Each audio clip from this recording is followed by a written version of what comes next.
මේ නිකටල අපයක් තියෙන ගෑනු විශ්වාස කරන්න එපා පුතේ. මොකද ඒ ගෑනු වෙසකම යන ගෑනු. ගෑනිට ගහන උයාගෙන බත් හැලිය කන්න දෙන්නේ නැහැ නේ මයි පුතා. ඒවා පොලේ ගහනවා. ගෑනු දරුවන්ට ඉන්න දෙන්නේ නැහැ ගෙදර. දරුවෙකුට පාඩමක් කරන්න දෙන්නේ නැහැ. ඒවා ගෙවුම්මයි පුතේ මම මේ අල්ලේ නටන විදියට බල්ලෙක් වගේ ගෑණිගේ දෙපා පාමුල වැටලා ඉන්න විදියට මයි පුතේ මං කරලා දෙනවා. ගෑණි දඩාවෙත යනවා නම් මිනිහා දාලා වෙන මිනිහලත් එක්ක යනවා නම් ඒකිත් බැල්ලියක් වගේ ඉන්න විදියට වැට්ටිය කරන්න පුළුවන්. ඇයි බලෙන් වශීකරුකමක් කරලා මිනිස්සේ ගෙන්න ගන්න ඕනි? ඒ ගෑනු කෙනාට දරුවෙක් ඉන්නවා. එතකොට ඒ දරුවට තාත්තා කෙනෙක් ඕනයි මයි පුතේ. සමහර වෙලාවට දැන් කොල්ලෙක් කෙල්ලෙක් ආදරය කරපුවාම එයාගේ බඩට දරුවෙක් දාලා එයා පැනලා යන්න හදනවා. එතකොට ඒ ගෑනු ළමයාගේ ජීවිතේම කාලකන්ණි වෙනවනේ මයි පුතා. ඉතින් විදවනවට වඩා හොඳයිනේ මයි පුතේ. ඒක විඳින්නනේ ඕනේ එයාට. ඒ හින්දා තමයි ඉතින් වැඩි හරියක්ම මේ වශී සම්බන්ධයෙන් වැඩ කටයුතු කරන්නේ. රස ගණන් කෝටි ගණන් ගන්න සාත්‍තරේ දන්නේ නැත මිනිස්සු මයි පුතා. දැන් දේවාලවල කඩවල් වෙලානේ තියෙන්නේ. අසරණ වෙච්ච මිනිස්සු තවත් පෙපාතිට දාන්නේ නැහැ මයි පුතා. මමත් අම්මා කෙනෙක්. එතකොට මන් ළඟට දරුවෙක් පිහිටක් ඉල්ලගෙන ආවොත් මයි පුතේ මං කාමදාකවත්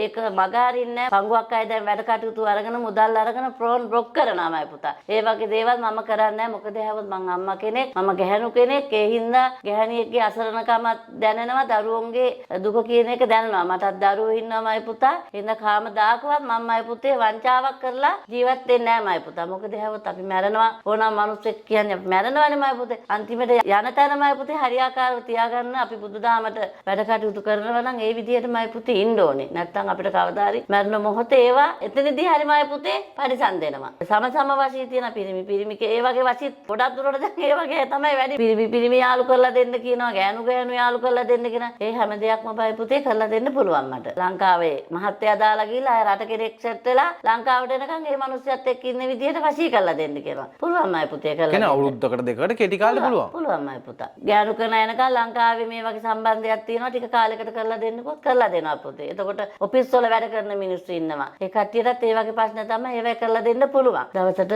දේවාලෙට එනවා 50ක් 60ක් මයි පුතා. කණ්ඩ බොණ්ඩවත් වෙලාවක් නෑ. ඒ තරම් වැඩ රාජකාරී වැඩි මයි පුතා. මම කරන සාත්තරේ හරියට මයි පුතේ මම ඒ දරුවන්ට කරලා දීලා තියෙනවා. මම ළඟට අඩාගෙන තමයි දරුවෝ එන්නේ. ඒ දරුවන්ට දවස් 3-7 යනකොට මම ප්‍රතිඵල අරන් දීලා තියෙනවා මයි පුතා. හින්දා ගොඩක් අය මාව හොයාගෙන එනවා මයි පුතා. ටියුෂන් ක්ලාස් එක කරගන්න බැරි තත්ත්වෙට. ඒ තරම්ම සෙනග සේනාව වැඩිලු. මට කියලා මේ ඊයේ පෙරේදත් කතා කරලා මට කියනවා. එයාගේ දියුණුව දැන් හිතුවට වැඩිය සාර්ථකයි. ටියුෂන් ක්ලාස් කරන සර්ලා විතරක් නෙවෙයි.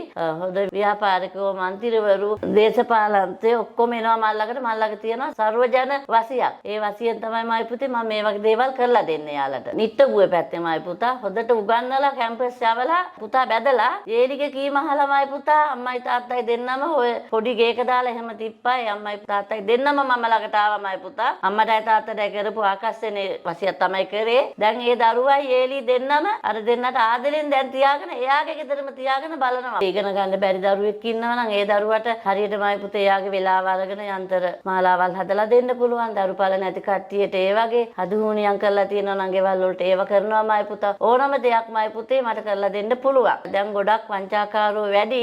මගේ මූණ පෙන්නලා වෙන නම්බර් දාලා ගොඩක් අය දරුවෝ රවට්ටලා තියෙනවා මයි පුතේ. ඉතාලියේ දරුවෙක්ගේ ලස්ස 10ක් විතර අරන් තියෙනවා. පස්සේ තමයි ඒ දරුවා මට වීඩියෝ කෝල් එකක් ගත්තාට පස්සේ කියනවා මෑනියෝ නෙවෙයි මට කතා කරේ කියලා කියනවා. ඒ හින්දා මං හැම දරුවෙකුටම කියන්නේ වැඩක් කරනවා නම් වීඩියෝ කෝල් එකකින් මං කවුද කියලා බලලා මට වැඩක් බාර දෙන්න මයි පුතා.